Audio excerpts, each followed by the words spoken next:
नमस्कार महाराष्ट्र। मैं लातूर से अमृत कुमार सिंह। आज जैसे ही मैं सुबह उठा मुझे पता चला कि भारत ने पाकिस्तान के ऊपर हमला कर दिया है।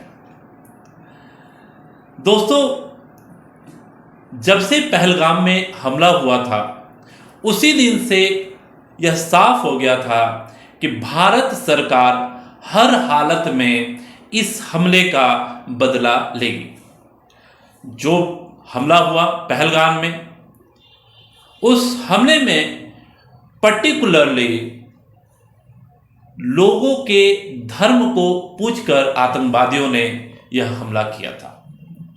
दोस्तों,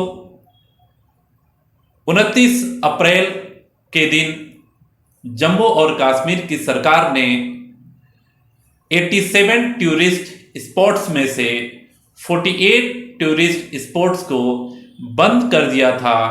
उसका रीजन ये दिया था कि यहाँ पर सिक्योरिटी थ्रेट है, हमला हो सकता है, इसीलिए इस जगह पर टूरिस्ट लोग न आए। दोस्तों, इसके साथ ही भारत सरकार ने तीनों सेनाओं के प्रमुख, हमारे NSA mister Doval, mister Rajnath Singh defence minister, इन सभी लोगों की मीटिंग प्रधानमंत्री के साथ हुई और प्रधानमंत्री जी ने इन सेना के प्रमुखों को खुली छूट दे दी कि आप अपने तरीके से इस हमले का बदला लीजिए।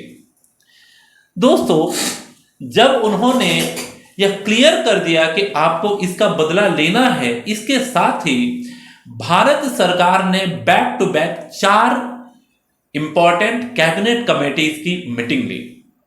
सबसे पहली मीटिंग हुई CCS, cabinet committee on security. यह जो कमेटी होती है, यह भारत की सुरक्षा के विषय को लेकर निर्णय लेती है। दूसरी committee CCPA, cabinet committee on political affair. यह जो कमेटी होती है पॉलिटिकल अफेयर की, यह भारत की सबसे स्ट्रॉन्ग कमेटी है। इस कमेटी में राजनीतिक और आर्थिक विषयों पर चर्चा होती है और इस पर निर्णय लिए जाते हैं। इसके बाद मीटिंग जो हुई वो हुई cabinet committee on economic affairs, क्योंकि आपको पता है कि पाकिस्तान पर हमला होगा तो इकोनॉमिक्स के ऊपर कोई इसका असर न पड़े, या असर भी पड़े तो उससे कैसे निपटा जाए, उस पर भी इस कमेटी में चर्चा हुई। और फाइनली कैबिनेट कमेटी की मीटिंग बुलाई गई।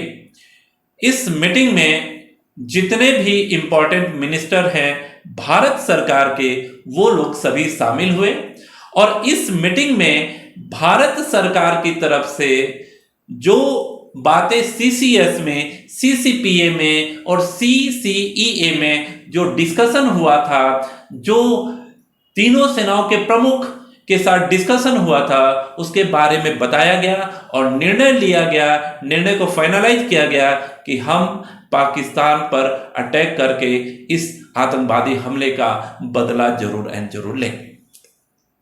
दोस्तों, कैबिनेट कमेटी की मीटिंग के बाद भारत की सभी पार्टियों, जो पॉलिटिकल पार्टी है, उनकी मीटिंग बुलाई गई, जिसको बोला जाता है सर्वदलीय बैठक।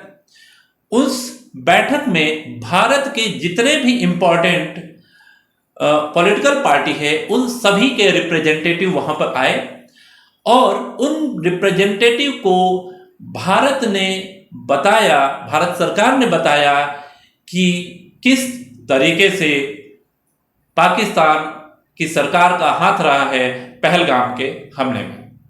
इस तरीके से सभी पार्टियां संतुष्ट हुई और उन्होंने कहा कि आप इसका बदला लीजिए और हम सभी लोग आपके साथ खड़े हुए हैं।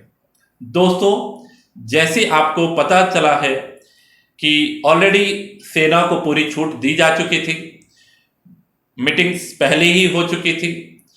अब लास्ट में जो पॉलिटिकल पार्टी है भारत की, उन्होंने भी अपना समर्थन दे दिया तो भारत सरकार ने पूरे मन से यह डिसाइड कर लिया कि हमला 100% होगा और इसका बदला लिया जाएगा।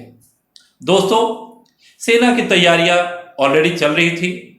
सेना सरकार को अपनी तैयारियों के बारे में अपडेट कर ही रही थी। जब सेना ने फाइनल अपडेटेशन किया भारत सरकार को, तो भारत सरकार ने ऑलरेडी इन सभी को देखते हुए यह डिसाइड कर लिया था कि भारत के 244 डिस्ट्रिक्ट जो बॉर्डर स्टेट पर है और जो सेंसिटिव जोन है, जैसे कि मुंबई हमारी आर्थिक राजधानी, दिल्ली हमारी कैपिटल, पठानकोट, चंडीगढ़, श्रीनगर, ऐसे बहुत सारे, बेंगलुरु, ऐसे बहुत सारे जो स्पॉट थे, जो डिस्ट्रिक्ट थे, उनको आइडेंटिफाई कर लिया था और वहां के लिए आदेश दिया गया कि इन सभी जगहों पर मॉक ड्रिल होगा। मॉक ड्रिल का मतलब यह है कि यदि पाकिस्तान हमला करता है तो सरकार सायरन बजाएगी, लोकल अथॉरिटी को बोला जाएगा कि आप सायरन बजाइए, और सायरन बजाने के साथ जो नागरिक है, जो लोग हैं उस जगह के, उनको कैसे रिएक्ट करना है, यदि घायल हो जाए तो उनको कैसे हॉस्पिटल तक ले जाना है, रात के में अंधेरा कर दिया जाए और उस टाइम हमला हो तो उसमें आपको एक्टिविटीज कैसे करनी है, इन सभी की जो प्रिपरेशन है वो ऑलरेडी होम मिनिस्ट्री ने ऑर्डर कर दिया। होम मिनिस्ट्री ने ऑर्डर किया और 6 तारीख की रात और 7 तारीख की सुबह मॉर्निंग 1 बजे हमला स्टार्ट हुआ और 35 मिनट तक हमला अराउंड चला और उसके बाद हमारा जो हमला है पाकिस्तान में 9 जगहों पे अटैक करने के बाद हमारे जो एयरफोर्स के जो फाइटर जेट्स थे वो इंडिया में वापस आ गए। दोस्तों, इस तरीके से ऑपरेशन सिंदूर था वो पूरा किया गया, लेकिन इसमें कुछ नया भी हुआ है। क्या हुआ दोस्तों? इससे पहले जो भारत ने सर्जिकल स्ट्राइक की थी उसमें भारत सिर्फ जो पीओके का पार्ट है, जो पाकिस्तान ऑक्युपाइड कश्मीर का पार्ट है, सिर्फ उसी एरिया में जो टेरर कैंप्स है, जो टेररिस्टों के ट्रेनिंग सेंटर है, सिर्फ वहां ही हमला किया था। लेकिन इस बार का हमला थोड़ा अलग था। इस बार का हमला यह था कि एलओसी में, यानी एलओसी के पार पाकिस्तान ऑक्युपाइड कश्मीर में अटैक किया ही गया, इसके साथ ही पंजाब के एरिया में जो बहावलपुर है वहां पर भी अटैक किया गया और वहां पे भी जो टेरर कैंप है इसको डिस्ट्रॉय किया गया। दोस्तों, इस तरीके से आज ऑपरेशन सिंदूर पूरा हुआ। आगे आने वाले समय में मैं आपको इसके बारे में अपडेट देता रहूंगा। Thank you very much.